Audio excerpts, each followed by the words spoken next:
En 1984, durante la Guerra Fría, un programador ruso llamado Alexei Pajitnov creó algo muy especial. Este invento pronto ganaría popularidad dentro de la Unión Soviética, y una batalla por hacerse por los derechos irrumpió cuando este invento cruzó la cortina de hierro. Tetris no solo tomó la industria de los videojuegos por sorpresa, sino que ayudó a romper las barreras entre los Estados Unidos y la Unión Soviética. Bienvenidos una vez más, este es un nuevo episodio de Analógicos.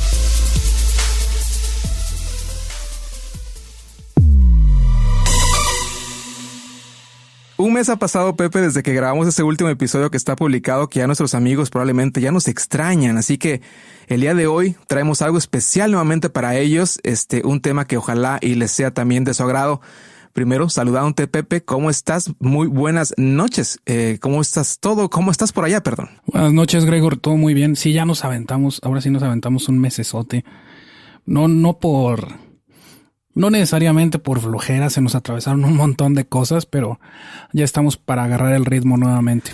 Así es, vamos a coger un poco de impulso nuevamente, y en este caso he tenido la fortuna de ser yo nuevamente quien inicia ahorita con un tema, Pepe, que me pareció muy interesante y que de hecho cuando estuve un poquito indagando de qué se trataba el asunto, me remontó mucho a los temas. Bueno, no a todos los que necesariamente tú has platicado, pero sí ya sabemos de tu afinidad hacia lo que pasó en la historia de la Unión Soviética, de la historia reciente sobre todo, pero también la historia de la Unión Soviética. Y la verdad que espero te agrade mucho y espero que también nos ayudes a entender ciertos conceptos que quizá no nos sean de todo claro a todos. Así que vamos, ya como lo mencioné en la introducción, entonces vamos a estar hablando de Tetris, Pepe. Y antes de empezar con la materia pesada de Tetris, ¿qué sabes de Tetris, Pepe? Te imagino que conoces ese juego. Pues de Tetris, Gregor, ¿quién no jugó Tetris, no? Sobre todo de nuestra generación. Yo recuerdo que tenía un jueguillo que me acostaba a jugarlo. Se me dormían las manos de estar jugando con el maldito juguete ese. Lo que me voy enterando es que es de origen ruso. Como puse en el post de Facebook de Analógicos, los rusos siempre aportando, Gregor. Pues bueno, no por algo llevan el término de superpotencia, ¿no? O lo mantuvieron por mucho tiempo. Mucho de la cultura de la ciencia, ¿por qué no también decirlo? En la carrera espacial en los años 60, pues también provino de ellos.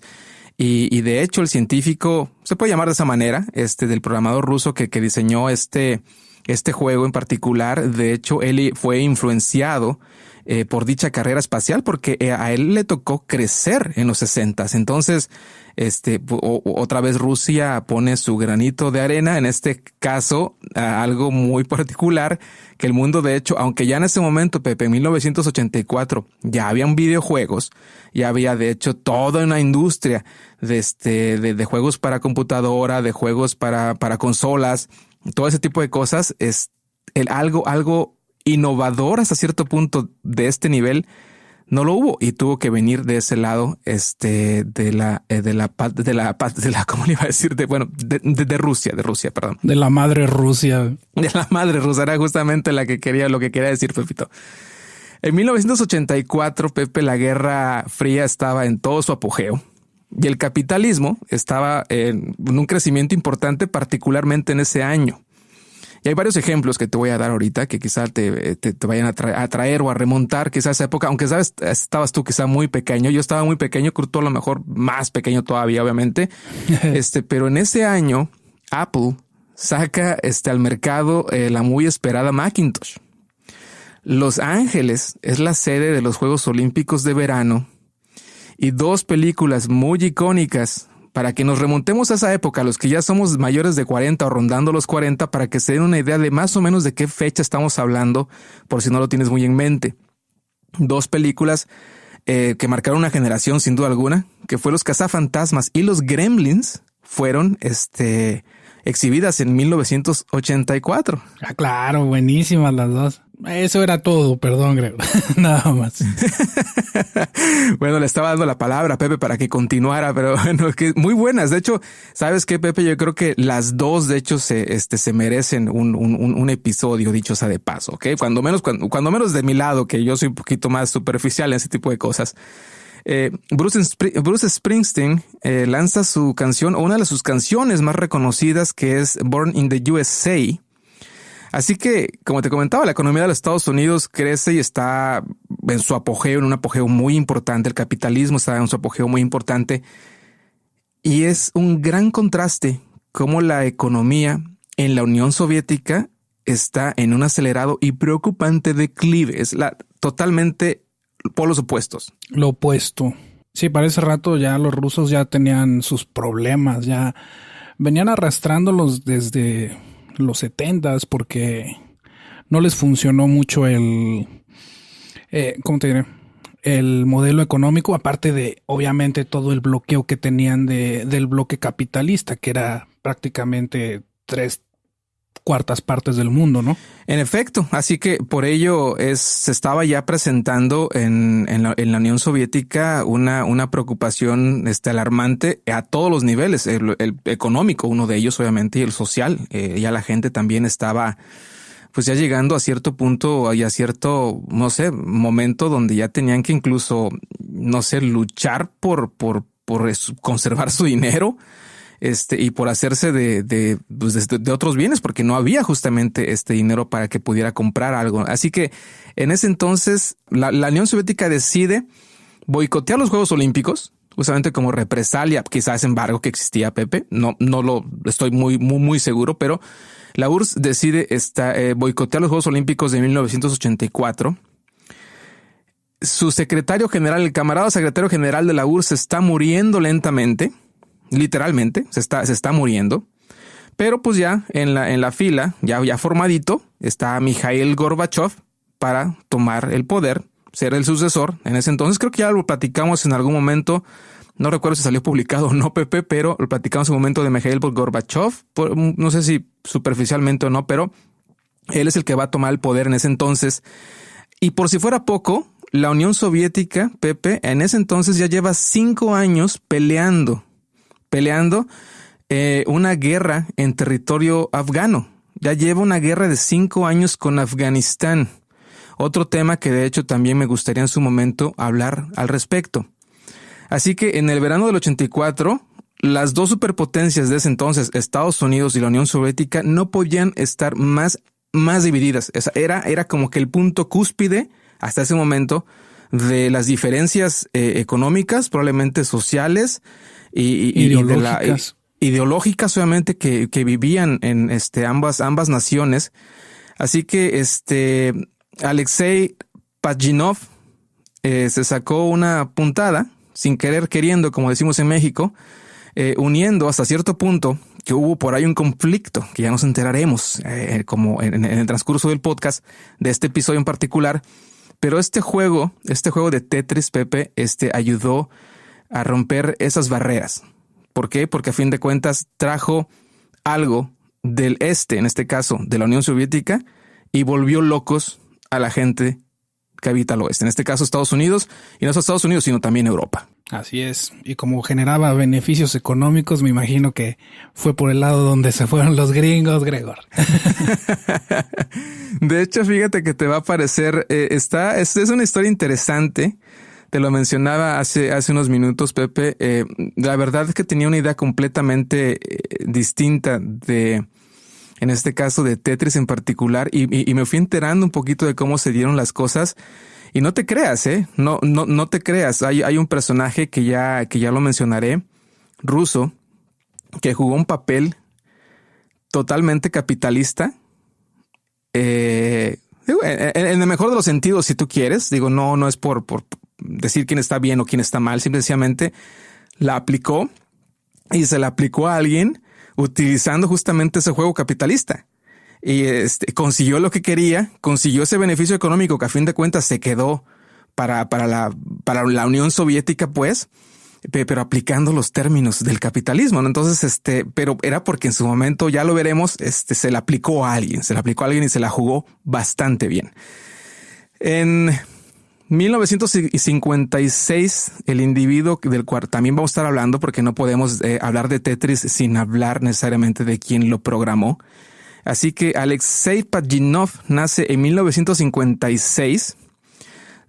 Sus padres se divorcian cuando él tenía 11 años, pero su mamá, que de hecho era reportera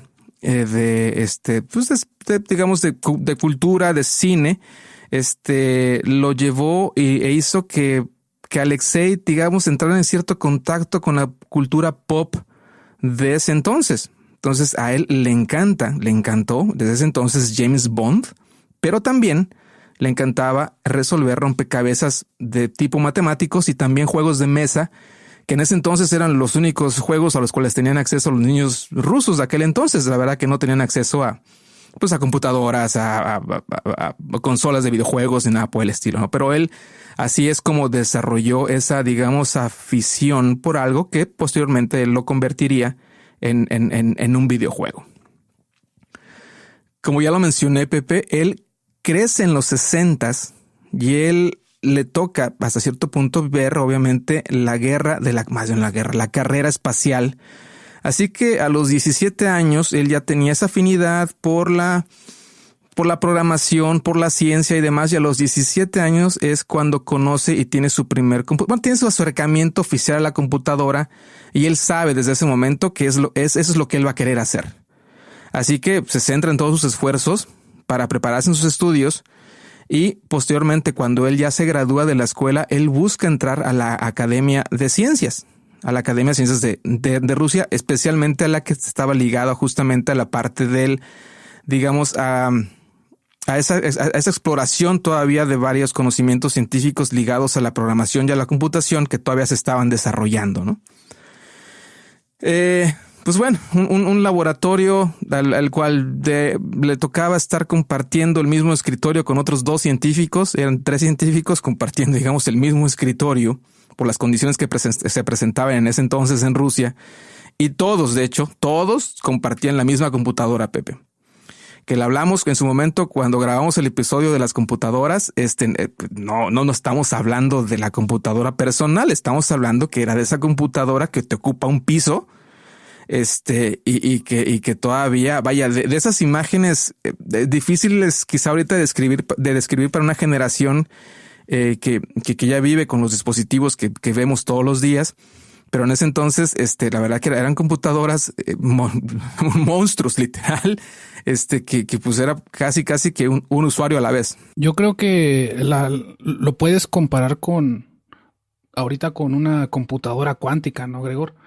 Porque pues computadoras cuánticas ahorita hay como 3 o 4 y la tienen que estar compartiendo. O sea, en ese momento era el tope tecnológico, como ahorita lo son las cuánticas. En algún momento yo creo que es posible que llegue a haber computadoras cuánticas personales, pero ahorita nada más tienen acceso unos pocos científicos y contaditos, y igual la tienen que andar compartiendo. Me supongo que en ese entonces era algo parecido. Era algo parecido, y también digo, no dejemos de lado el hecho de que pues no había necesariamente mucha lana para invertir en mejorar esa tecnología que se tenían. Tenían ellos esa computadora porque era, digamos, lo que había para ellos hacer lo que tuvieran que hacer. En este caso, Alexei, él estaba más interesado en lo que era el reconocimiento. Fíjate, desde aquel entonces, Pepe, en los 80s, en el inicio de los 80s, él ya estaba interesado en esos programas de reconocimiento de voz que en su momento la KGB, pues obviamente la KGB luego dijo, vamos a investigar esto porque pues a lo mejor podemos empezar a grabar y a transcribir cosas, sacarle un beneficio. Entonces, no necesariamente por ello, pero yo no dudo que por ello la KGB haya tenido cierta influencilla por ahí, para que ya les dieran a cada quien, ahora sí, la primera computadora, una computadora que ya no tenían que compartir, que ya se llamó esa computadora, Pepe, no sé si tú la hayas oído o no, pero se llamó Electrónica 60. Ese es el nombre de la computadora, donde él ya ahora sí tiene la libertad de trabajar, y de, pues bueno, digamos, pasarse un tiempo, pues con sus proyectos personales, digamos. Él trabajaba desde las 10 de la mañana hasta las 12 de la noche se quedaba en el laboratorio, pero digamos que su horario de trabajo no necesariamente llegaba hasta las 12 de la noche, sino que se tomaba ese tiempo para ahora sí que trabajar en sus propios proyectos, ¿no? Si ya lo tenía ahí, no era de las cosas de que pues me llevo mi laptop a la casa, ¿verdad? O algo, ya y le sigo. Pues no, tampoco, porque aparte de todo, era también propiedad del Estado. Era más fácil llevarse la casa donde estaba la computadora, Gregor, cargabas menos. Fíjate que no le había visto de esa manera, pero aún así, Pepe, ¿sabes qué? Mira que estuve por donde extraje la información, la Electrónica 60, que fue la computadora que ya les dieron a ellos y que ya fue un salto para ellos muy grande.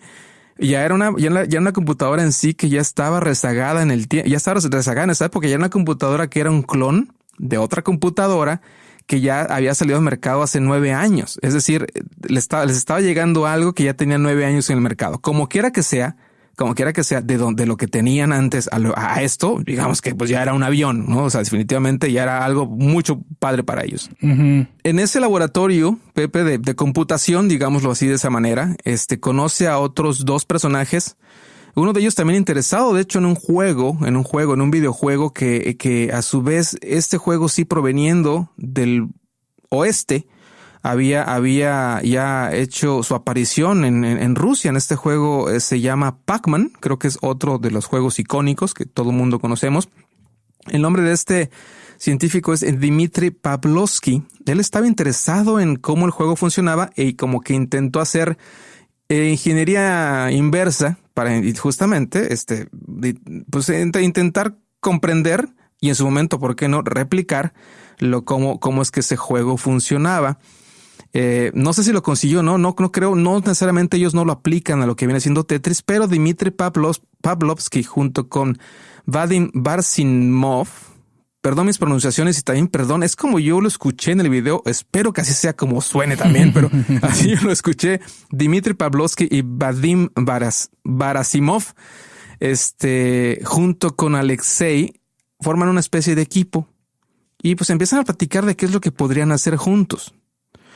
Tetris es la idea de Alexei porque es un juego que a él le encantaba jugar cuando era niño y no necesariamente era de ahí él extrae la idea, pero este era un juego de mesa, Pepe y amigos, donde tú tenías las piezas y tenías un rectángulo y tenías ya las piezas ya predefinidas y lo que tenías que hacer era hacerlas embonar como un rompecabezas. Embonabas las piezas, pero ya una vez que resolvías cómo las piezas iban, pues ya se acabó el juego, ya no había más que jugar porque pues ya lo habías resuelto justamente, ¿no? Y si los amigos se acuerdan, Tetris son piezas que son de 4, tienen, por llamarlo de una manera, no son 4 lados necesariamente, son conformes como de 4 piezas en particular. No sé cómo describirlo, Pepe. Fíjate que nunca lo pensé junto. ¿Cómo tú siempre me sacas de apuros? ¿Cómo podrías describir eso? Porque tiene la explicación de tetra, por eso es Tetris. Son 4, pero no me acuerdo 4 qué necesariamente. 4 bloques, ¿no? Podrían ser. 4. Ahí está. Pepe, siempre me saca de mis apuros, señores, si ustedes lo recuerdan. 4 bloques, la mejor explicación no podría provenir de otra persona, sino que de Pepe. Así que ahí está. Tetris se llama porque a Alexei le gustaba, son tetra, 4 bloques, y tenis. Tenis lo combina con otro y le sale del nombre Tetris. Así que hacen un equipo, Pepe. Empiezan a generar ideas y llegan a justamente a lo que fue la primera versión del juego, que consistía en, como lo conocemos, de hecho tiene una poca variante, como lo conocemos, un rectángulo donde las piezas empiezan a caer, pero había un problema. Como las piezas caían, no importaba, si no las embonabas, pues obviamente ustedes saben que mientras, si no haces la línea completa, pues no se borra nada, ¿no? Uh-huh. Pero en este juego, en esa primera versión, no se borraban incluso cuando hacías las líneas.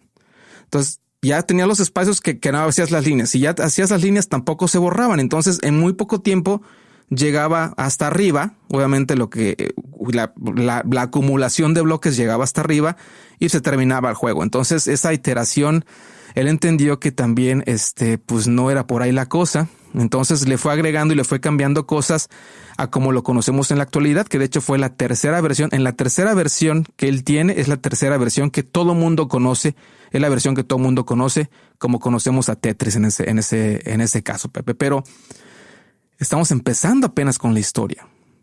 Ya sabemos, ya descubrieron, ya lo hicieron, ya lo diseñaron, ya lo tiene Alexei junto con este grupo, ya tienen el juego y hubiéramos pensado que bueno, pues hasta ahí, que bueno, se inventó, hasta ahí nos quedamos y pues ahora sí que bien, ¿no? Ya llegamos a la fecha actual y todo el mundo conoce Tetris. La verdad es que estábamos, hice mención de cómo era Rusia en ese momento porque el gobierno no iba a permitir tan fácilmente que una idea proveniente y más bien realizada, ejecutada y consolidada en un establecimiento, en un lugar que era de gobierno, pues saliera así de fácil, porque todo lo que hagas o todo lo que hicieras en ese entonces, si trabajabas para el gobierno, le pertenecía al gobierno. Y no sé, Pepe, si en ese entonces, ¿no? Aunque no trabajabas para el gobierno, exactamente, es que no sé, tú como, ¿qué sabes de ello? Pues es que eso sigue siendo igual, o sea, si trabajas para la milicia en donde estés, todo lo que desarrolles ahí es para la milicia. Si estás en una universidad y desarrollas una idea dentro de la universidad, las ganancias van para la universidad. O sea, eso sigue siendo todavía, según yo. Sí, de hecho, y ahorita que lo mencionas, recuerdo que en una compañía de la cual tuve la oportunidad de trabajar, te hacían firmar desde un inicio que cualquier, porque estaba ligado a cierto proceso, que en cualquier mejora que se le hiciera, si lo hicieras o si lo definieras cuando estabas trabajando ahí, eso le pertenecía a la empresa. Entonces sí, tienes razón, en eso vaya, se sigue utilizando, totalmente, ¿no? O sea, en este caso ellos se ilusionaron, ellos dijeron, ¿sabes qué? A lo mejor podemos hacer algo de lana, algo de dinero, quiero decir, a lo mejor lo podemos vender y pues hacer algo, ¿no? Porque pues también obviamente ellos vieron que era algo bueno, porque se lo dieron a otras personas, Pepe, para que lo probaran y fue un éxito inmediato.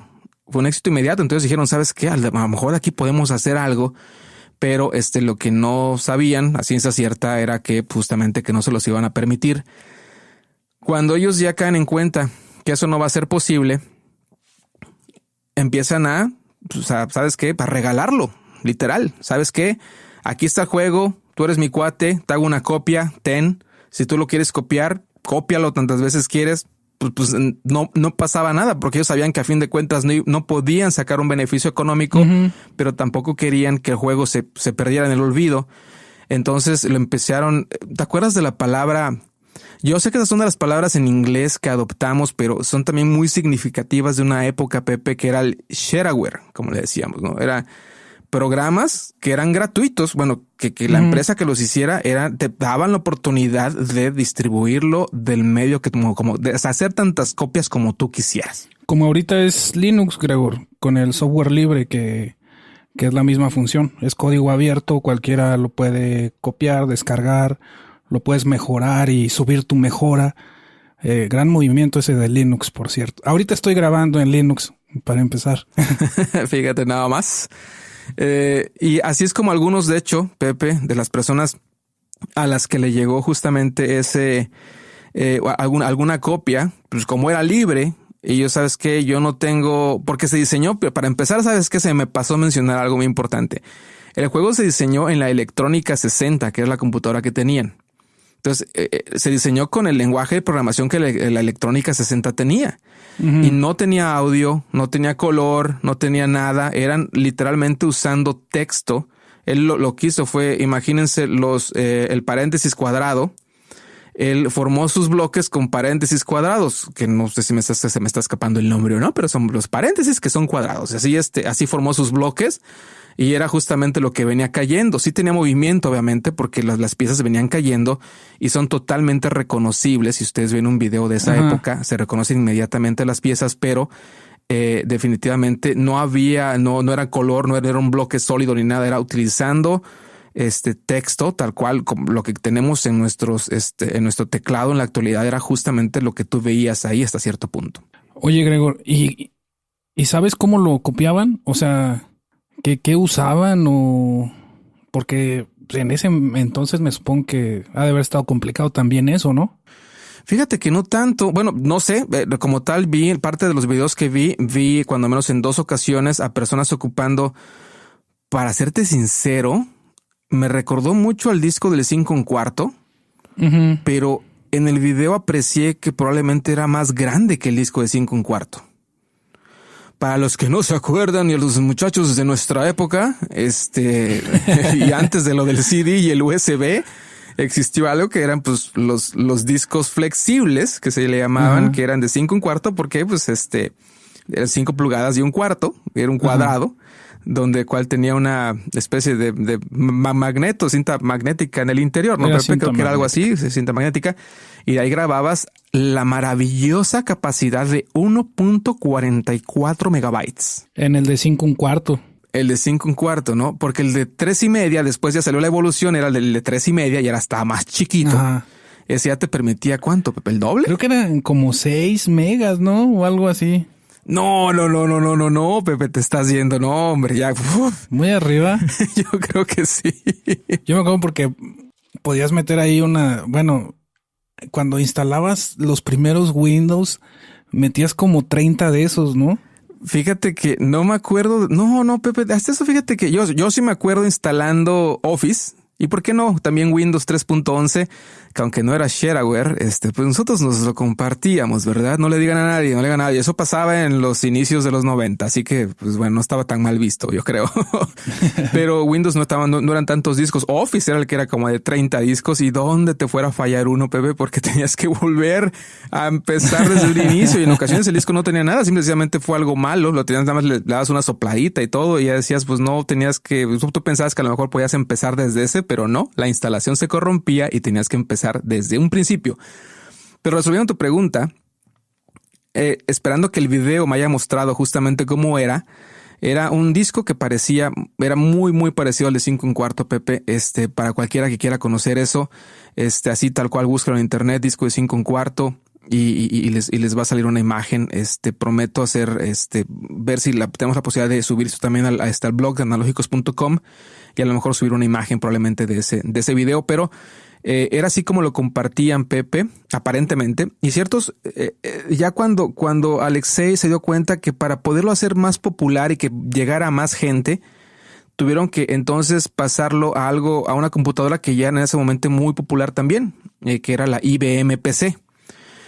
Lamentablemente para este caso, para Alexei, él no conocía el lenguaje de programación de la IBM y le pidió, y es ahí donde justamente Vadim Baramissov era el más joven de todos ellos. Él fue un niño prodigio, digamos, de su época, y él fue el encargado de programar para la IBM, justamente el juego para pasarlo, para el lenguaje de programación, a ese lenguaje justamente de la IBM. Y empezó a programar, nada más para que nos demos un quemón, empezó a programar sin tener conocimiento del lenguaje de programación, y al cabo de unos días ya tenía la primera versión y al cabo de unas semanas tenía todo el juego. Así que bueno, que no necesariamente. No, sí era bastante bueno el cuate. Bueno, que te diré que no necesariamente. Bueno, pero bueno, y de una vez le dio su shineada, como decimos, y ya le dio su pulida y ya le agregó colores, le agregó algo magnífico que era que podías ya guardar tu marcador, tu puntaje. Importantísimo. Importantísimo porque eso ya lo podías jugar con alguien más y pues ya podías decir que quien hacía más puntos, obviamente. Y algo que se mencionaba y que se sigue mencionando es que el Tetris, porque pues a fin de cuentas, mientras sigas tú deshaciendo las líneas, en teoría podrías estar jugando eternamente, Pepe. Y no es eternamente, obviamente, hasta que te duren los dedos o hasta que a ti no te dé un paro cardíaco, porque pues ya tenías que pararte, obviamente, pero en teoría está programado para que juegues continuamente sin parar. Entonces, el guardar tu marcador o el marcador más alto es algo muy importante que seguramente me imagino tú como cualquiera otra o muchas otras personas, siempre tenemos ahí algo en mente que cuando solías a jugar a las maquinitas, que salías justamente a las... Pues de hecho también en las consolas de videojuegos puedes guardar eso, pero me acuerdo mucho que era siempre esa competencia con cualquiera de tus amigos o conocidos, que era el que hiciera más puntos, ahí te estaba tu nombre y ahí era manera de probarlo. Sí, dejabas tus iniciales en el Street Fighter de quién hizo más puntos. Y se siguió compartiendo, Pepe, y pues bueno, se hizo más popular porque ya había competencias, digamos, ya se habían hecho estudios incluso en laboratorios de psicología, porque de hecho lo utilizaron para medir qué tan adictivo era el juego, cómo funcionaba el cerebro, porque de hecho generaba adicción. De hecho, hay algo que se llama ay, se me va el nombre ahorita, pero es el efecto Tetris, que es cuando ya las personas ya alucinan, Pepe, que están jugando. Literal. O sea, no lo estoy diciendo a la ligera, sino que ya han jugado por tanto tiempo que ya empiezan a ver el mundo real como si fueran figuras de Tetris. Y si no me creen de verdad, busquen ahí el efecto Tetris. Y entonces ya ponen a Tetris como algo sumamente adictivo, que incluso ya lo estudian. Y se hicieron versiones, incluso una versión en particular para un centro de psicología, de estudio psicológico, donde ya ponían incluso 2 versiones de uno contra otro, personas jugando al mismo tiempo, solo justamente para ver cómo funcionaba el cerebro en un entorno de ese tipo. En este caso de una adicción competitiva prácticamente, ¿no? Pero bueno, ya había llegado a ciertos niveles que en este caso Alexei, yo creo que no se había ni imaginado. Y aquí hay un punto de inflexión muy importante, donde un país, Pepe, que todavía estaba bajo el cierto control comunista, pero que a raíz de una revuelta que se organizó en 1956, pasaron unas reformas económicas para tener una frontera un poco más abierta hacia los negocios, y donde personas del oeste iban a encontrar cosas del este. Quiero decir, personas de Estados Unidos y Europa iban a ver qué era lo que provenía de Rusia y de esos países controlados por el comunismo. Pues, o sea, ya era como que un punto, hasta cierto punto neutral, todavía controlado por el comunismo, pero que ya estaba abierto a hacer negocios. En este caso me refiero a Hungría. Sí, una frontera más abierta, ¿no? En efecto. Y pues bueno, en su momento la gente luchó por eso y las reformas económicas también se dieron ahí en ese caso. Así que en Budapest, tal cual, en esa ciudad era donde se servía como una especie de puente para justamente esos productos del este, pasarlos y comprarlos y negociarlos y llevárselos a otros países. Ya del mundo capitalista probablemente. De hecho, de ahí yo no sabía esto, Pepe, este dato lo descubrí justamente el día de hoy, que el cubo Rubik, imagino que también lo conoces, ese fue inventado también por un húngaro. Ajá, claro. Erno Rubik, en 1974. Y justamente como que a partir de eso y otras cosas más empezaron a hacer cierta tradición en cuestiones de juegos. O sea, sí había un cierto mercado en particularmente allí en Hungría y particularmente allí en Budapest. Entonces esta persona,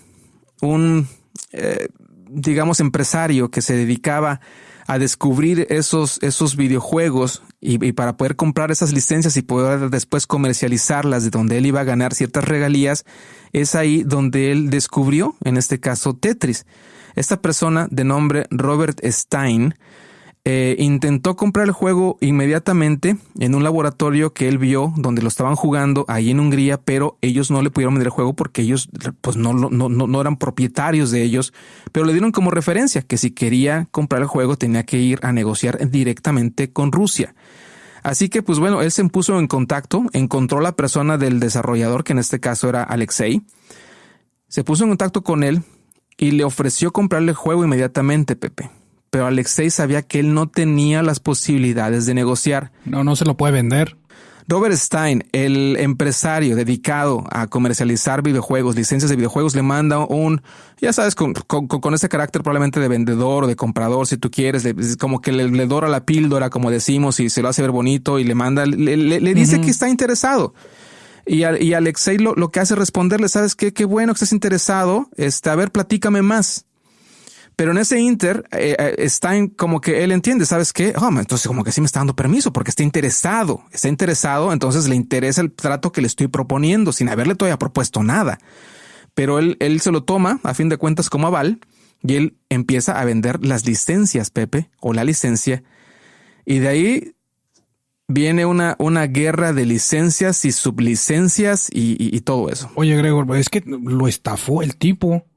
O sea, nada más le contestó la especie de fax que le mandó y este cuate ya, yo creo que dice eso de que lo tomó como que le daba permiso, pero ¿cuál? Nada más lo estafó. O sea, se agarró de ahí y empezó a comercializarlo. Y así fue, y ya nos enteraremos qué es lo que pasa justamente en ese caso, porque en efecto, Alexei nunca le dice si lo puedes comercializar, porque además él no tiene el poder de hacerlo. Él sabe desde un inicio que él no tiene el poder de hacerlo, pero le dice, quiero saber más de lo que, de lo que estás ofreciendo. Y por el simple hecho de decirle, quiero saber más, estoy interesado en que me sigas platicando, el otro lo considera como que ya se hizo, o sea, me está dando permiso, ¿no? Convenencieramente, sin duda alguna. El caso es que empieza este caso Robert Stein a buscar quién lo pudiera comprar y pues él ya tiene contactos porque pues a eso se dedica. Va y se los ofrece a la Maxwell Corporation, o a la corporación Maxwell, perdón, que tienen su división de software en Europa de nombre MirrorSoft y en América de nombre Spectrum Holobyte. Y hace un trato con ellos. De entrada están interesados, quieren el juego y hace un trato que para computadoras les vende, Pepe. En Europa es el mismo corporativo, digamos, pero distintas subsidiarias, ¿no? En Europa, MirrorSoft tiene derecho para el juego en la computadora, en PC, en consolas, en las computadoras y en las consolas. Esto es para Reino Unido y Europa. Solo le tuvieron que pagar $3,000, libras y también las regalías. Y Spectrum Holobyte, que es para Estados Unidos y yo creo que América en general, ahí tienen los derechos de la computadora también, consolas, pero solo para Norteamérica y Japón. Me aclaro, pagando $11,000 y regalías. Entonces ya cerró el trato, pero él no tiene ni un contrato con Rusia. Él ya a su vez ya hizo el trato con esta empresa y sus subsidiarias para que ellos lo van a comercializar en Europa, en Reino Unido, en Norteamérica y en Japón sin él tener ni un papel firmado, en este caso por el gobierno ruso. Uh-huh. Pero pues bueno, la empresa, la corporación Maxwell, ellos pues a fin de cuentas, ellos ya querían empezar a fabricarlo y ellos ya hicieron planes, mercadotecnia, programaron los videojuegos que tenían que hacer, ya hicieron toda la chamba que tenían que hacer y le preguntan a él, bueno, ¿y cuándo podemos? O sea, pues, y el otro sabe que todavía no tiene ningún papel y empieza a meter presión. Sabe todavía Stein que él no tiene los derechos para algo muy importante que después va a considerarse parte fundamental de cómo es que se le cae todo. Stein todavía no tiene los derechos de las maquinitas, o sea, del arcade, y no tiene la licencia. De por sí no tiene ninguna licencia, pues, pero él jamás mencionó arcades y nunca mencionó los dispositivos móviles de ese entonces, que ahí viene un parteaguas a nivel mundial. Pero bueno, quédate conmigo, vas a ver qué bueno se va a poner esto. Sí, está interesante. En este caso ellos empiezan a hacer un marketing, Pepe, para Estados Unidos. La corporación Maxwell, a través de Spectrum Holobyte, empieza a hacer un marketing de un juego.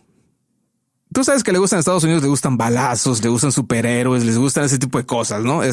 Iban a llevar un juego que no tenía nada de eso. Iban a llevar un juego donde pues eran nada más de unos bloques que venían cayendo, tú tienes que hacer líneas. Entonces dijeron, ¿cómo carajos le vamos a hacer pues para que la gente compre este juego? Y pues bueno, marketing a fin de cuentas y llegan y visualizan, dicen, bueno, pues esto ¿de dónde viene? Pues viene de Rusia. Pues ¿por qué no hacemos entonces y lo vendemos justamente como algo exótico que viene de ese lugar y le ponemos la música y le ponemos los colores e incluso le pusieron lugares icónicos de Rusia en la parte digamos del videojuego que pues ahora sí que la parte está en el fondo exactamente. El empaque está muy bonito, Pepe. Les recomiendo que vayan y que lo revisen. El empaque que hicieron para ese videojuego está muy bonito. Se ve, ¿cómo se llama esa parte, Pepe? De donde está justamente una especie, no sé si de palacios o de... la Plaza Roja. Plaza Roja, bueno, está justamente la Plaza Roja ahí y está lo que sabe cada quien, perdón. Está muy bonito, está como de coleccionista. Ellos deciden que se van a ir por ese lado. Y eventualmente les funciona, de hecho. Así que tienen ya todo diseñado el plan, pero no tienen ningún papel firmado. Stein sigue sin tener ningún papel firmado.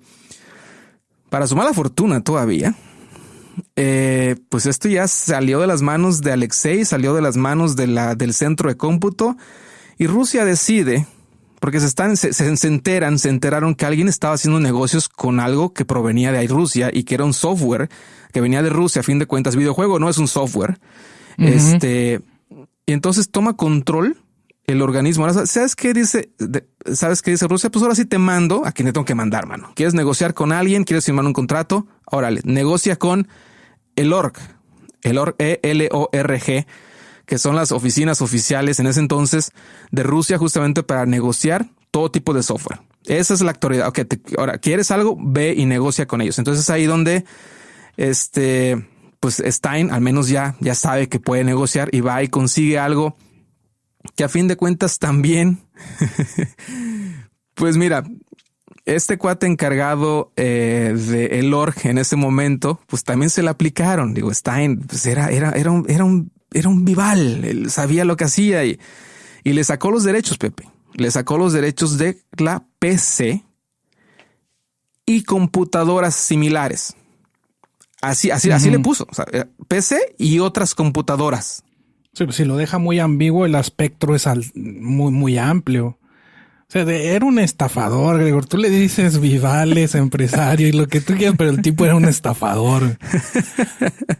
Y pues bueno, a eso fue lo que le abrió la puerta. Dijo, ¿sabes qué? Pues de aquí hicimos. Perdón, de aquí somos. Ahora sí ya tengo oficialmente contrato firmado. Se prometió pagar obviamente al gobierno, se prometió mandar dinero, le dieron meses para pagar y dijeron, ¿sabes qué? Ok, ahora ya podemos empezar a venderlo. Tengo ya los derechos de la PC y de cosas similares, y donde él dijo, pues las cosas similares son las consolas. Parecen computadora, ¿no? Tiene un procesador, yo lo meto ahí. Entonces él obviamente, así es como se hizo de los derechos de los dos. Así que para enero de 1989, Pepe, se pone ahora sí ya oficialmente a la venta el juego de Tetris en Estados Unidos a un precio de $34.95 y en el primer año venden cerca de 100,000 copias, que para ese entonces eran bastantes, lo que sabe cada quien. La fecha creo que siguen siendo, ¿no? Así que todavía él estaba interesado posteriormente. Insisto, voy a recapitular esto en un rapidísimo. Él contacta a la corporación Maxwell, que tiene dos subsidiarias, Mirrorsoft en Europa y Spectrum Holobyte para Norteamérica. Pero a su vez, ellos tienen sus distintos directores. Ellos viven a su vez por sus propios intereses. Y así que Mirrorsoft de repente dice, ¿sabes qué? Pues mira, yo no estoy interesado en más que en Europa y el Reino Unido, pero si tú, país fulanito de tal, empresa fulanita de tal, quieres vender el juego en cierto otro país, ahí te va, págame, te doy los derechos del juego en México, por decirlo de alguna manera, o en cualquier otro país, y ahí es donde tú puedes hacer y deshacer. Y así es como se empiezan, Pepe, a revenderse, digamos, las licencias. Así que se hizo todo un merequetengue, para no hacerte cuento ya tan largo, y se empezaron a comercializar y se empezó a hacer el juego popular. Va a entrar otro personaje, ya el último en entrar, se los prometo. Bueno, el penúltimo todavía, es rapidísimo. Alguien que también estaba buscando software o un juego para Japón. Para Japón en este caso. Es que ya era un programador o otro empresario, pues más bien intencionado. Que ya había conseguido un éxito muy importante en Japón, él de origen holandés, pero vivía en Estados Unidos. Se conoció a su esposa japonesa y decidió migrarse a Japón, pero él siguió trabajando en ese entorno. Y él le vendió, él fue uno de los que hizo negocios directamente con Nintendo en su momento y con el presidente de Nintendo, porque el presidente de Nintendo le gustaba mucho una especie de juego. No sé cómo, no me acuerdo cómo se llamaba, pero era como de unas fichas blancas y negras y le gustaba mucho, y él se acercó al presidente de Nintendo y le dijo, ¿sabes qué? Yo te puedo hacer ese juego, ahora sí que en un videojuego, o sea, para que ahora sí lo puedas jugar cuando quieras, en donde quieras y tú solo, lo que sea. Y al presidente de Nintendo le gustó mucho, Pepe, que le abrió la puerta. Le abrió la puerta y en su momento él quiso conseguir más todavía videojuegos para Japón y en este caso para Nintendo en particular. Y él fue a una de las ferias que se presentaron en Las Vegas, donde se exhibió justamente Tetris. Y a él le gustó mucho y habló directamente con el director de Spectrum Holobyte, que era el que tenía los derechos en Estados Unidos. Y le dijo, ¿sabes qué? Mira, yo estoy interesado para traer este juego a Japón. O sea, dame el chance, ¿no? Dame la licencia de poderlo comercializar allá. Tú ni estás allá, a ti ni te interesa allá. Yo te voy a pagar, o Nintendo pues te va a pagar. y pues danos chance. Y dijo, órale, pues va, dame una lana, y le firmó los derechos y todo. Para desgracia de esta persona que se llama Hank Rogers, después se enteró que la otra subsidiaria, que era Mirror Soft, hermana de Spectrum Holobyte, ya había vendido los derechos a Atari, Pepe. Y que a su vez Atari se los vendió a Sega. Entonces ya estaba, ya pasado ya estaba todo manoseado ese derecho que en ese momento ellos no lo tenían como tal, Pepe. Porque si te acuerdas, Atari, Sega y todos ellos, o Famicom para Nintendo, esas eran consolas. Esas no eran PCs. Y lo que quien en su momento estaba al frente de el ORG, el organismo que era del Estado de Rusia, digamos, ellos habían dicho PC y otras computadoras, donde Stein sacó ventaja y lo vendió. Todo lo demás, las consolas las metió como computadoras. Entonces ya se había hecho un desmadre, como decimos en todos lados, pues. Así que Hank Rogers dijo, ¿sabes qué? Bueno, a ver, vamos a empezar. Atari no lo está sacando, Sega como que lo tiene olvidado, tengo que hablar con alguien. Y en este caso, fue a hablar con Stein. Stein le dijo, ¿sabes qué? La neta, déjame ver qué puedo hacer. La verdad, pues no le interesó mucho, como que lo dejó de lado. Y Rogers dijo, ¿sabes qué? Pues mira, pues una persona igual, empresaria, pues iba tras la lana también, ¿no? Pues ¿por qué no? Ya lo había conseguido antes. Y dice, ¿sabes qué? Voy a ir a Rusia, mi chavo. Voy a ir a Rusia y voy a ir a negociar. Pasé por algo, perdón, me pasó a mencionar algo muy importante. Lo que Hank Rogers, que venía representando a Nintendo, ya me acordé ahorita, perdón. Él no andaba buscando la consola. Sí lo quería comercializar en Japón, pero él andaba buscando para el dispositivo móvil. Pero ellos no tenían los derechos todavía. O sea, no había ningún derecho firmado. Estaba en el aire. Todavía eso, tampoco Stein podía decidir en eso porque él no tenía, fraudulento o no, él no tenía los derechos de eso tampoco. Entonces tampoco lo podía vender. Entonces Rogers dijo, ¿sabes qué? Yo voy a representar a Nintendo y me voy directamente a la fuente. Y se fue directamente a Rusia con boleto de ida, Pepe. No de regreso. Dijo, ¿sabes qué? Yo no me regreso hasta que no saque los derechos en este caso, de lo que ya se veía venir, que era ni más ni menos que el Game Boy, para poder tener la licencia en el Game Boy. Pues es que tampoco tenían esos derechos porque no existía esa tecnología, ¿no? O sea, en ese momento había computadoras y estas consolas primarias que existieron, pero no sé si había dispositivos móviles antes del Tetris, Gregor. Y si los había, no sé si en el momento en que firmaron los de los derechos ya los tenían como que en cuenta, porque si no existía, no podían tener los derechos de ello. Sí, en efecto, yo creo que sí existía algo, Pepe, porque ya estaba contemplado incluso dentro de los planes de Stein de hacerse posteriormente de los derechos del arcade y de los móviles. Bueno, de lo que le llaman handheld, me imagino que ahí entraba en ese entonces, hasta no sé si en los 80, por ejemplo, ya había Palm, para los que se acuerdan de otra marca muy vieja de dispositivos móviles.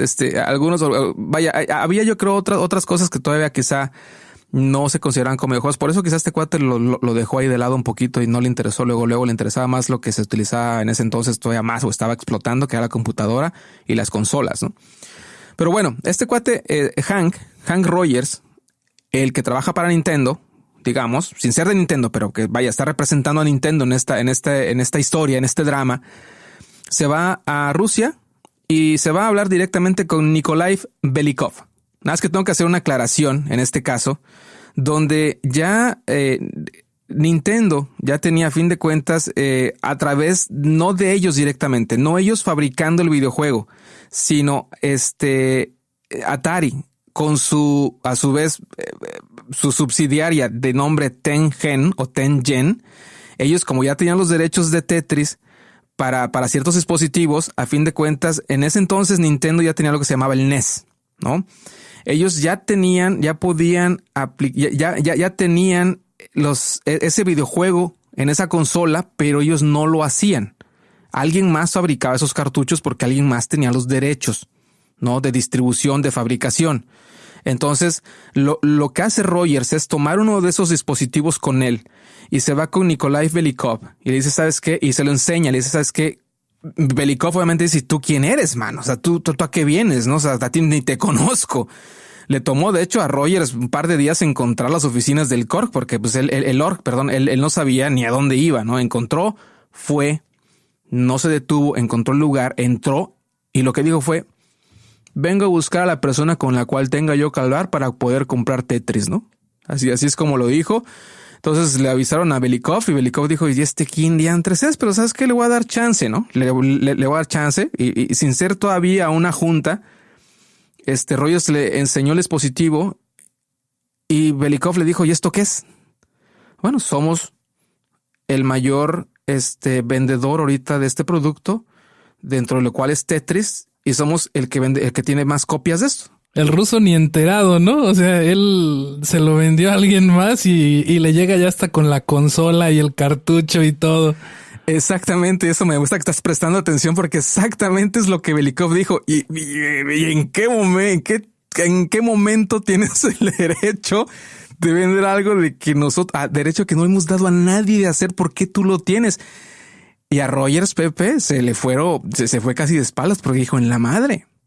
Yo vine a negociar que me dieran chance de tener la licencia para el Game Boy y ahora quizás me voy con licencia de nada porque pues estos cuates fuera a lo mejor capaz que me echan el trato hasta que ya tienen con Tengen, porque ellos no tenían derecho a las consolas. Ajá. No existía ese derecho. Entonces Belikov dijo, pues, ¿cómo estás vendiendo y comercializando algo que no hemos dado derecho a nadie? Rogers, a fin de cuentas, y es por eso que Belikov dijo, ¿sabes qué? Mira, ahora sí, vamos a hacer una cita. Regresa mañana. Obviamente Belikov se armó, preguntó y al siguiente día pues ya estaba con Alexei, o sea, que decir con el programador, ya estaba con otras personas y pues le dijeron a Rogers, órale papá, vete para adentro y ahora sí explica, ¿no? Explica de qué se trata todo esto. Fíjate que es una de las cosas que a mí me enseñan. Yo me dediqué a las ventas por cerca de más de 15 años y es una lección que la verdad que me dejó este cuate o que me está dejando porque no se intimidó, Pepe. No se intimidó y buscó la manera justamente de venderles la idea. Y se fue mucho al lado humano, que después demostró tener, por cierto. Y Rogers, digamos que le cayó bien a Belikov y le habló derecho. Le habló derecho, ¿sabes qué? Nos interesa esto, yo vengo representando una cadena muy importante y aquí no vamos a fallarte, vamos a pagarte lo que te prometemos y así que te damos la palabra japonesa, o sea, del honor japonés, de que te vamos a cumplir, de que no vamos a sacar ventaja de esto y que vamos a hacer de esto un buen negocio. Rogers tuvo la oportunidad de platicar con Alexei y los dos, digamos que tenían, insisto, como que Rogers tenía ese conocimiento, un poquito de programación, empezaron como a calar un poquito. Entonces, digamos que se cayeron bien los dos. De hecho, se hicieron amigos y le ayudó a Rogers, de hecho, a poder cerrar el trato con honestidad también, honestidad valiente. Le explicó un poquito Rogers y por eso se ganó la confianza de Belikov, porque le explicó cómo funcionaban las licencias y las sublicencias. Entonces le dijo, mira, ¿sabes qué, Belikov? Tú quizá no estabas enterado, pero el org le dio un contrato a Stein. Stein se lo vendió a Mirrorsoft. Mirrorsoft se lo vendió a Tengen y Tengen se lo vendió a mi empresa. Así es como llegó. O sea, ¿ves por cuántos pasaste? Bueno, entonces todos esos contratos se firmaron. Así es como funciona. Y ¿sabes qué? Pues ahora sí que todo fue derecho. O sea, ¿por qué? Porque existe ese contrato. Entonces Belikov dijo, bueno, vamos a resolver este asunto. Le dijo a Rogers, Belikov le dijo a Rogers, ok, ¿sabes qué? Prepárate una propuesta y regresa de vete a tu país, donde sea, y regresa cuando la tengas lista. Le dijo, no voy a ningún lado. O sea, no me voy me voy con algo, me voy sin nada, pero no me voy así, nada más porque sí, regrese después. O sea, se tomó no sé cuántos días para preparar la propuesta. Dijo que regresa en 1, 2, 3 días. Se preparó a hablar, obviamente, negociar con Nintendo, ya les dijo y todo el rollo, ¿no? Entonces, en ese entonces, también Belikov le dice, ¿sabes qué? a Stein, le dice, ¿sabes qué, Stein? Pues ahora quiero hablar contigo, mi chavo. ¿Por qué no te vienes a dar una vuelta? Y ya se fue Stein, que es el empresario, el abusador, dijeras tú, el estafador. Se fue a negociar ya directamente con Belikov. ¿A la URSS? A la URSS, sí, se fue a la URSS. Ajá. Se fue a la URSS a negociar. Y Belikov, para empezar, Stein no les había pagado todavía ninguna regalía. El juego ya se estaba vendiendo. Ya llevaba varios meses a la venta y todavía no se había caído con las regalías o con lo que había prometido. Entonces Belikov, a empezar, ya estaba de que, ya que no, ya sabes, ¿no? Que no lo calentaba ni el sol porque pues no habían visto lana. Y le dijo a Stein, ya es ahí donde justamente Belikov actúa como capitalista. Le dije, ¿sabes qué? Stein, vienes por los derechos, quieres los derechos de la arcade y quieres los derechos también de los móviles. Pero ¿sabes qué? Mira, aquí la regaste, aquí estás sacando ventaja de nosotros, aquí nosotros nunca tuvimos permiso de esto. Y aparte de todo, no nos has pagado, mi chavo. Aparte, todavía no les había... Todo no nos has pagado, cabrón. Entonces, y vienes por los derechos de la arcade y de lo demás. Entonces le pone el 4, donde dice, es que mira, vamos a cambiar el contrato. Vamos a definir, porque no me has pagado, tenemos que cambiar el contrato. O sea, te voy a dar algo que va a rever, o sea, como que no te mereces este contrato porque no me has pagado, te lo voy a regresar, lo vamos a cambiar. Y Belikov lo que hace es que cambia la descripción de lo que en su momento era y otras computadoras. Lo que Belikov ya pone ahí es para la PC y para computadoras que tienen un procesador, un teclado, un monitor. Hasta te describe una hincha computadora, pues. Sí, ya le quita la ambigüedad para dejarlo ya mucho más acotado. Es correcto. Y es como el otro, con tal de que, pues, ay, ya se me enojó y ya le tengo que pagar y tengo que hacer esto y aquel. El otro no se da cuenta de que Belikov realmente lo que quiere es que él firme algo donde ya sea totalmente lo que tiene que ser, ¿no? Uh-huh. Y aquel menso, por andar pensando más en la lana y todo, sí, le firma el contrato, ya sintiéndose seguro de que ya había hecho, ahora sí, ya me lo traje como tiene que ser. Sí, se lo llevó como tiene que ser, pero con ya los términos que Belikov quiso. Él no se dio cuenta de ello. Stein todavía seguía pensando, a su entender y a su conveniencia, que él todavía tenía los derechos de las consolas. Así que él en la luna, y ahora sí regresa a Rogers con la propuesta para comprar los juegos para el Game Boy. Así que ya Stein, como quiera que sea, consigue un contrato, y en ese contrato, tengo que hacer ahorita dos aclaraciones, Pepe. En ese contrato ya está firmando, sí sale ganón hasta cierto punto, porque de hecho eso fue parte de la distracción que Belikov tenía planeado, porque Stein se va con el contrato de las PCs, de las arcades o de las maquinitas, pues, y se va pensando también que tienen los derechos de la consola, pero él solo tiene los derechos de esas dos cosas. Él no lo sabe todavía. Para él todavía seguía pensando que se llevaba el de las consolas. Tengo que hacer otra aclaración también. Como la corporación Maxwell te estaba interesada de comprar, Pepe, todos los derechos, obviamente, mandan así que al patrón. Ya no mandan a la subsidiaria de Microsoft, o ya no mandan al director de la otra parte que era Spectrum Holobyte. Ya mandan ahora sí al patrón. Ya mandan de hecho a Kevin Maxwell, hijo de Robert Maxwell, que era parte del Congreso, o sea, que era un personajazo y que se codeaba con altas esferas políticas de todo el mundo. Ni más ni menos. Entonces, en febrero, ni más ni menos, en febrero de 1989, es justamente esa es la otra aclaración que quería yo mencionar, es cuando Stein, el Gandaya, Rogers, el que representaba a Nintendo, y Maxwell, los tres, en febrero de 1989, van a Rusia a querer negociar Tetris, Pepe. Tetris. 3. Stein, Rogers y Kevin Maxwell de la corporación Maxwell, ni más ni menos. Así que primero le toca, el que pasó primero en este caso por azares, yo creo, fue Rogers, que es ya la historia que ya comenté. Ajá. Eso que ya que les enseñó la Famicom, que entró, que le explicó a Rogers cómo funcionaba justamente, que el lore se lo vendió a Andrómeda o a Stein a Mirrorsoft, Engen, etcétera, ¿no? Oye, Gregor, perdón, pero qué desmadre, porque aparte en el 89 cayó el muro, o sea, así que tú digas muy estables no estaban. O sea, y en toda esta trama, de hecho, tiene justamente, y ahorita que yo no me acordé que caía el muro, Pepe, pero en esta trama ahorita vas a saber por qué justamente es importante, yo creo, el escenario y el entorno y la época en la que se está dando todo esto. ¿Por qué? Ya platiqué, a Stein, Belikov se le aplicó. Salió con un contrato, sí, pero salió con un contrato que ya ahora sí Belikov, representante del gobierno ruso, ya le convenía ahora sí a ellos. Rogers todavía no sabía porque él todavía tenía que regresar con la propuesta para tener los derechos y de la licencia del Game Boy. Él venía regresando, él quería solo en un principio los derechos para el Game Boy.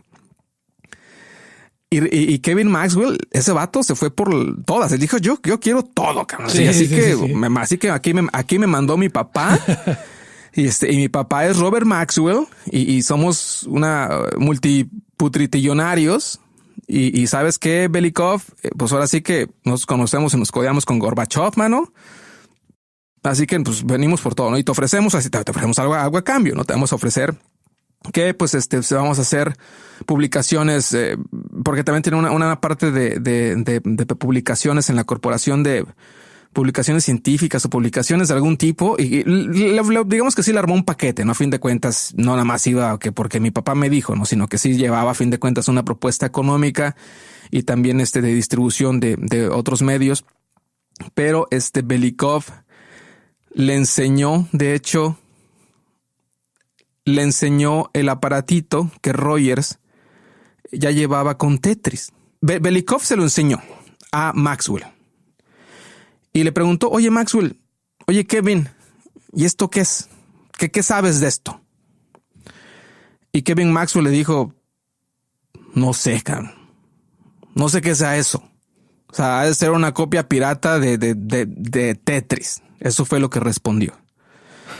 Lo que le dio a Belikov, de hecho, cierta certeza y conocimiento que Maxwell no sabía de lo que estaba hablando. O sea, él no quería perder el tiempo de negociar con alguien que no supiera de lo que estaba hablando. Y él ya sabía más que Maxwell, porque ya se lo había explicado Rogers. Así que le dijo, sí, o qué, ¿sabes qué? Mira, están otras personas, todavía van a pujar por a ver a quién se quedan con los derechos. A ti lo que te voy a dar de beneficio es del derecho de réplica. Tú vas a ser el único y el primer derecho de réplica, ¿no? O sea, si tengo una propuesta, ya escuché la tuya, voy a escuchar la de otras personas, a ti te voy a dar derecho de réplica y pues obviamente, pues si ofreces lo mismo o más, pues te lo quedas tú, ¿no? Ah, pues sobres, ¿no? O sea, se regresa Maxwell, se regresa, ya le dice a su papá que pues ya sí van a tener el negocio y lo que tú quieras. Entonces, viene Rogers de regreso, Nintendo. Rogers es Nintendo, Game Boy. Le enseña el contrato, le dice, ¿sabes qué? Órale, le dice Belikov, vas, te doy el Game Boy. Lo tienes para el Game Bay y obviamente ya Rogers estaba feliz y contento. Y Belikov le dice, oye, ¿sabes qué, mi Rogers? ¿No te interesa también tener para la consola? Y Rogers dice, no, pues es que esos ya los tienen los otros cuates, ¿no? Le dice, no. El de la consola también está a la venta. Y obviamente Rogers dije, ¿sabes qué? Desde ese momento Rogers le dijo a Belikov, ¿sabes qué? Vengo representando a Nintendo y estoy seguro, sin lugar a duda, sin equivocación alguna, que Nintendo, o sea, te va a dar lo que pidas por esa madre. Ajá. Así que le dijo, ok, ¿sabes qué? Ahora que ya, aquí está tu contrato, llévate el del Game Boy, ya lo tienes, ahora sí ve y ahora sí que dile a los de Nintendo que si quieren esto, pues que tienen que caerse, ¿no? Y pues sí, ahí fueron derechos los dos, se regresa Rogers, habla con el presidente de Nintendo, no, con el presidente en América de Nintendo, y le dice, ¿sabes qué? Lo escala a lo que lo tenga que escalar. Y ellos saben, Pepe, que Atari supuestamente tiene los derechos. Los de Atari creen que ellos tienen los derechos de la consola. Creen. Y Atari tiene una demanda en ese momento contra Nintendo por más de $100 millones. ¡Ah, su madre! Y les dicen, ¿sabes qué? Desde aquí somos, cabrón. Perdón, ya estoy utilizando otras palabras, ya me siento más en confianza. Es que ya llega lo bueno también. O sea, así que lo escalan y le dicen, ¿sabes qué? A las de por todo, váyanse en este momento y ofrézcanle esto a Belikov. Y se va Rogers con un abogado de Nintendo. Rogers no trabaja para Nintendo. Rogers es como, digamos, un comisionista de Nintendo. Digamos que él consigue cosas para Nintendo, pero no trabaja para... Como freelancer, ¿no? Como freelancer, exactamente, para Nintendo. Así que se va con un abogado que ya tiene experiencia en Rusia, que ha trabajado en Rusia y que tiene un fluido ruso, obviamente. Entonces, y que conoce de temas legales y se sabe mover. O sea, se asesora con alguien que de verdad le puede ayudar. Muy inteligente el vato. Muy exactamente. Entonces ya se van los dos y le sacan a Belikov el cheque. Algo que no mencioné también era que, si ustedes recuerdan, pagó en su momento 3,000 libras. Maxwell le pagó a Stein, le pagó 3,000 libras y regalías. Spectrum Holobyte le pagó $11,000 y regalías. Los juegos se vendían por $34, vendieron 100,000 copias en un año. Estamos hablando de cerca de 3 millones y fracción. Si mal espero, así de bote pronto. Espero que ese sea el número. Le enseñan el cheque a Belikov, que de hecho Belikov todavía sin ver ningún dinero, déjame te comento, Pepe. Sí, Belikov todavía, el gobierno, déjate tú de Alexei, otra cosa que no comenté. No veía todo el mundo estaba peleando por su juego y él no veía todavía ni un quinto. Y pasaron muchos años antes de que él viera algo. Entonces Belikov abre el cheque, $5 millones.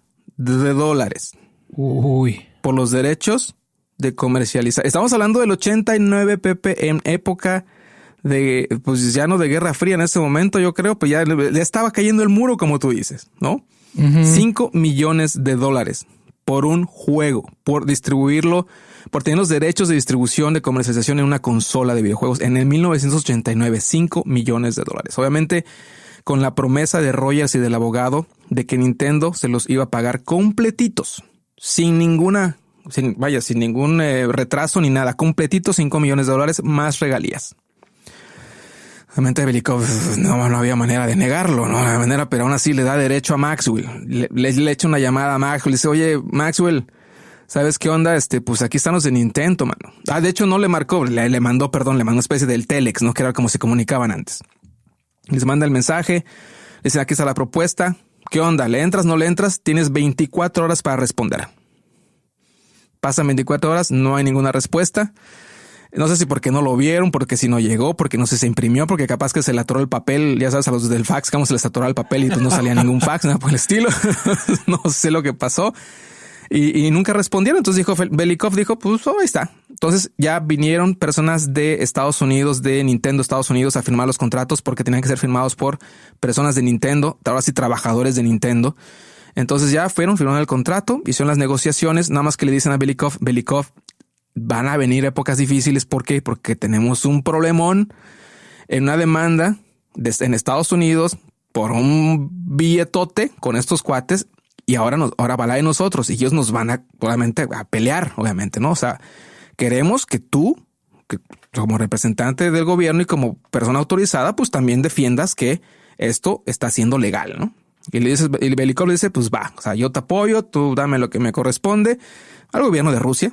No, que él también sacó ventaja, obviamente, ¿no? Para el gobierno de Rusia. Y pues ya, entonces, tal cual, se cierra el negocio, Pepe, por $5 millones. Y Nintendo, todavía no acaba la historia, y Nintendo ya es muy breve, pero pues obviamente ya contentos, se regresan a Estados Unidos y les mandan luego, ni tarros ni perezoso, una carta, un pedido, y se las hacen de tos a Atari y a Tengen. Le dicen, ¿sabes qué? Mis chavos, pues ya no puedes vender estos jueguitos, porque ahora ya nos pertenecen a nosotros. Y Atari dice, ¿sabes qué? Pues ¿cómo? Aquí tenemos un contrato que nos ampara a nosotros. No, ¿sabes qué? Pues tu contrato es chafa, tu contrato no sirve, este es el bueno. Obviamente, ya en ese momento Atari ya había hecho, Pepe, bombos, platillos, anunciado Tetris, ya se habían vendido obviamente unas copias en Estados Unidos. Hicieron 300,000 copias, de las cuales ya se habían vendido cerca de la mitad. Un número importante, pero todavía tenían la otra mitad almacenadas. Al hacerse público esto, personas que ya tenían esa versión de Atari, de la versión de Tetris del cartucho que Tengen era el que fabricaba y maquilaba, digamos, pues era como en ese entonces que te ibas a Blockbuster a rentarlos o a tu tiendita de la esquina, digamos que donde rentabas los videojuegos, se los quedaron. Era como un souvenir, mano. Ya no iban a volver a ver. ¿Por qué? Porque Tengen lo que tuvo que hacer para acatar obviamente la regla era que, o la demanda, era que tenía que retirar todos esos juegos del mercado.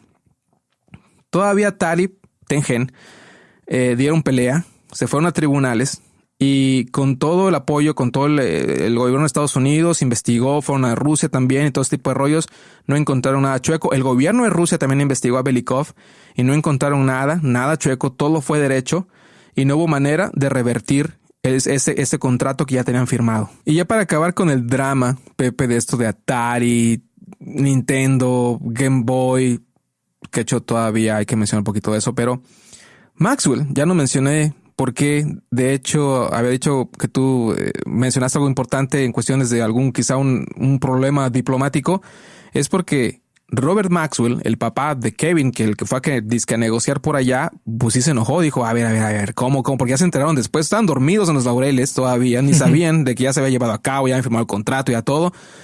Se enteraron y entonces Robert Maxwell, Pepe, con toda esa influencia, le echó una llamada al Gorbachev. No se quedó así de que, a ver, o sea, le echó una llamada a Gorbachev, pero Gorbachev, pues ya el país se le venía cayendo a pedazos, ya estaba pasando lo del muro. Dijo, ¿sabes qué, Maxwell? La mera verdad, déjate de estar pensando en videojuegos, vamos a hacer las cosas. O sea, como que le dijo, ¿sabes qué? Mira, tengo cosas más importantes de las cuales de qué pensar, ¿no?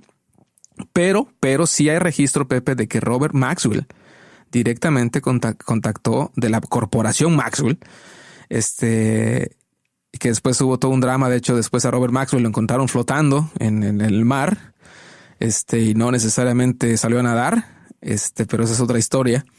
Hizo los intentos de decirle a Gorbachev que revirtiera lo que estaba pasando, ¿no? Después entendió, ya mejor, ya se quedaron tranquilos. Mencionar, Pepe, que de todo esto, todo ese trama, dinero, demandas, todo ese rollo, ya Nintendo le gana a Atari, ya se hacen los derechos, solamente continúa. E inmediatamente en julio el 31 de julio de 1989, el Game Boy sale a la venta en Estados Unidos. Y el 13 de noviembre de 1989, la juez encargada del caso de Nintendo contra Atari ratifica y no deja ya ninguna duda de que Nintendo es el dueño legal, en este caso, de los derechos de publicación, comercialización y demás de Tetris. Así que venden 5 millones de copias de Tetris. ¡Su madre! En el 2003 son 118 millones de Game Boys vendidos y cerca de 35 millones tienen Tetris. De esos Game Boys, 35 millones. Uh-huh. Como te decía que Rogers, de hecho, Pepe, antes de pasar ya un poquito más de datos, justamente eso rapidísimo, era una buena persona. De hecho, lo sigue siendo, yo creo. Pues estaba no tan viejo en ese entonces. Él le ayuda a Alexei a salir de Rusia y lo patrocina para estar justamente para instalarse en los alrededores de Seattle, en Estados Unidos. Y pues bueno, después de que ya ya se hizo libre, digamos, la licencia de Tetris en 1995, entre Rogers y Alexei compran el 50% de los derechos de Tetris y todavía Belikov, en este caso el org, compra el otro 50%. Entonces ya la compañía, digamos, o el juego, los derechos del juego ya lo tienen los dos. Para ese entonces ya Alexei ya vivía en Estados Unidos, ya había hecho su propia compañía de software en ese entonces.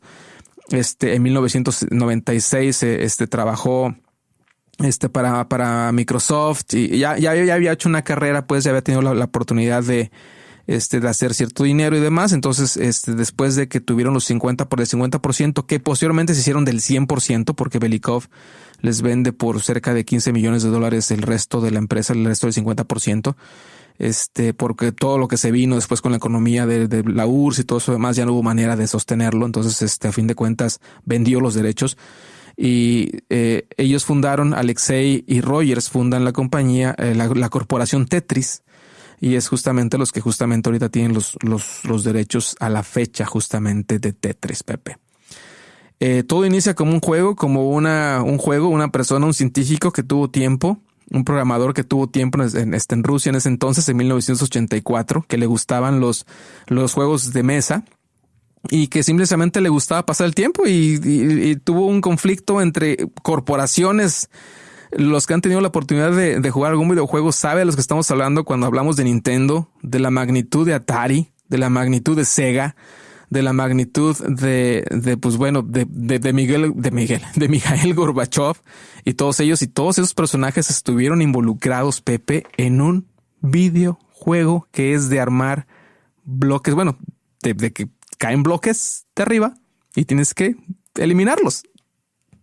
¿Qué piensas de eso, Pepe? Bastante interesante, Gregor, ¿no? Toda la historia que se dio, aparte el momento en el que se da, creo que también es parte de lo que hace todo esto, ¿no? En los 80s, con la revolución tecnológica que se estaba dando también en ese rato, porque la salida del Game Boy fue un hitazo. O sea, ya ahorita que mientras estabas hablando, chequé lo de las consolas portátiles, por llamarlas de un modo, y vi que Mattel sacó una en el 76, o sea, ya tenían camino recorrido. Y pues la verdad, insisto, ese húngaro, si era húngaro el que se pasó de rosca o se quiso pasar, el funcionario ruso les ganó en su juego y con sus reglas se las aplicó muy, muy bien, la mera verdad. Sí, estaba justamente cuando estuve viendo el video del cual me inspiré, que en este momento, de hecho, les comentaré si quieren saber de toda esta historia con un poquito de imágenes y un poquito todavía, pero está en inglés y ojalá tengan la oportunidad de verlo. Pónganse en YouTube, pónganle ahí historia de Tetris, Tetris History, y ahí les va a salir. La verdad es que el video dura 1 hora. Y la verdad que está bastante interesante también, y ahí es donde tomé esta información como inspiración, Pepe. La verdad que yo no me esperaba, como te comento, de que hubiera tenido tanto. Yo esperaba hablar como que un ícono de la cultura pop de los 80 que todo el mundo conoció y que el Game Boy a lo mejor y que todo el mundo lo jugó. Pues estaba un poquito pensando algo distinto cuando empecé y decidí hablar de este tema, y la verdad es que me agradó mucho hasta cierto punto, obviamente, que hubiera mucha trama por ahí metida y mucha, ya sabes, ¿no? No necesariamente para generar una guerra, conflicto, ese tipo, pues diplomática como tal, pero pues sí, de hecho, de ya involucrar ¿cómo se le llama? Ahora sí que el presidente de Rusia. Para Gorbachev, pues. Pues es el presidente del partido, pero sí es el equivalente del presidente. Ya para involucrar a Gorbachev en ese momento, que otro personajazo que hay que seguramente también darle la oportunidad de hablar un poquito de él, o cuando menos de la época que le tocó a él regir. Para bien o para mal. En fin, ya datos curiosos rapidísimo, Pepe, ya para terminar hablar de Tetris. Es, como lo mencionamos, es un juego inspirado en otro juego que se llama Pentóminos, pero Pentóminos utilizaban los 5 bloques, pero con 5 bloques puedes armar hasta 12 distintas piezas y va a ser muy complicado. Así que por eso es que Alexei toma la decisión de hacerlo Tetróminos, que es en este caso solo 4 bloques.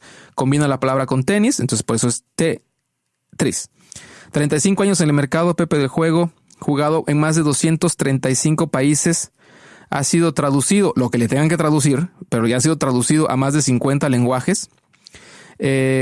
Ha sido publicado en más de 50 distintas plataformas. Es decir, por plataformas entiéndase el mismo Game Boy, Sega, Nintendo, o sea, cualquier consola de cualquier tipo, Xbox, PlayStation, todo eso, más de 50 plataformas. Más de 170 millones de copias vendidas, Pepe, de Tetris, con más de 500 millones de descargas de Tetris para dispositivos móviles, ya hablando de celulares, digamos, más de 500 millones de descargas, Pepe, de ese juego. Más de 35 millones de vendidos del cartucho original de Tetris. para Game Boy, más de 35 millones de copias. Y ahí sí, varios récords, obviamente que posee Tetris por ya 35 años, en este caso de estar en el mercado, y cientos de millones de productos de Tetris han sido vendidos alrededor del mundo. Así que, por si a alguien le quedaba duda de la importancia que ha tenido o que tuvo este juego, pues bueno, aquí estamos realmente, pues no sé, mencionando que es algo muy importante para la cultura de esa época y que pues todavía, ¿no? De hecho, ha salido varias variantes, han salido algunas variantes de este juego, Pepe, y vi uno que era medio 3D, caía como que de los lados y el centro, ¿no? Y con música distinta. Cabe mencionar, de hecho, también la música, Pepe. Si te acuerdas de la música, era muy importante. De hecho, pienso que así nos vamos a despedir con la musiquita de Tetris. Cuando la escuches, seguramente te acordarás de ello. Así que, de mi parte, por este episodio es todo. Ojalá y les haya gustado esto de Tetris. Para mayor información pueden dirigir a este video de YouTube. Está, insisto, en inglés, pero es muy descriptivo, es muy fácil de entender. Así que ¿algo más que mencionar de tu parte, Pepe, antes de pasar ya a despedirnos? Fíjate que ahorita que dijiste de que Atari vendió 150,000 copias, intenté buscar a ver si había alguna copia, ¿no? de ese cartucho de Atari de Tetris, y en la búsqueda rápida que hice no encontré, pero lo que sí encontré es un cartucho de Sega, que se supone que como lo retiraron en el mismo momento en que lo sacaron por el problema que tenían con los derechos, se supone que nada más hay 10 cartuchos de estos en el mundo, y estoy viendo que uno de estos vale $1,000,000. ¡Ay, caray! Vale el cartucho ese. Fíjate nada más. Fíjate, caray. Y el que lo compró en 11,000 euros. O sea, negociazo. Wow. Son de las cosas que también en su momento, digo, por mucho que dure la nostalgia, no sé, a lo mejor porque uno es pobre, Pepe, pero yo sí ya por $1,000,000, yo sí ya lo vendía, hasta por mucho menos yo lo estaba vendiendo. Verdad que la nostalgia la dejo de lado, me interesa más que mi bolsa esté llena. 10,000 pesos ahorita caerían ready. ¿Cuál exactamente. Pues bueno, para que vean entonces que en cosas muy minúsculas que creemos que no hay nada detrás, nos enteramos que, pues bueno, pasan cosas muy interesantes, y ojalá encuentre un poquito más de este tipo de temas, ¿no? Que tienen esa historia detrás, Pepe. Antes de despedirnos, recordarles a nuestros amigos que nos pueden encontrar, que nos pueden mandar algún correo, ni más ni menos que a Pepe. Lo encuentran en pepe@analógicos.com, a su servidor que aquí les habla, gregory@analógicos.com. También contamos con la página, Pepe, que es Analógicos Podcast, y tu cuenta de Twitter, que desde la última vez prometí, lo sigo prometiendo, pero ahora sí vuelvo a prometer que le vamos a poner más atención también a la cuenta de Twitter, que es Analogicast, y a la página, que es el centro neurálgico de todo eso. También queremos revitalizarla, queremos revivirla, ¿por qué no? También se vale decirlo. Y en este caso nos pueden visitar en analógicos.com. Pepe, ya listo para la siguiente intervención que vas a tener muy pronto, ¿verdad? En el siguiente episodio. Así es, vamos a estar hablando de otro espía, pero en este caso de una espía mujer que se desarrolla también durante la Segunda Guerra Mundial. Llegó a ser la número 1 de del enemigo número 1 de la Gestapo. Entonces, muy interesante la historia de ella. Pues bueno, ahí está ya el previo. Ahora sí, casi el trailer. No el trailer, pero sí el previo del siguiente episodio que yo pensé en un momento que ibas a hablar de Atomic Blonde, Pepe, que en esta casa es no me acuerdo el nombre de esta mujer que hizo recientemente una película de espías, justamente. Ajá. Que de hecho están diciendo que a lo mejor ella va a ser la siguiente James Bond, porque ya James Bond va a ser mujer. Oh. Y creo que ya están pensando que ella pudiera ser. De hecho, fíjate, está el tema, todo lo que da con cuestiones de los espías, Pepe. Les agradecemos, te agradezco, Pepe, por estar aquí con nosotros el día de hoy. Ya nos alistaremos para el siguiente episodio, que seguramente nos traerás bastante pronto. Esperemos que ya no pase un mes, señores. Les vamos a traer el episodio lo antes posible para que justamente nos sigan acompañando. Así que, Nos vemos en la siguiente, Pepe. Muchas gracias. Que pases muy bonita noche. Buenas noches. Hasta la próxima. Hasta la próxima entonces. Nos veremos en el siguiente episodio de Analógicos.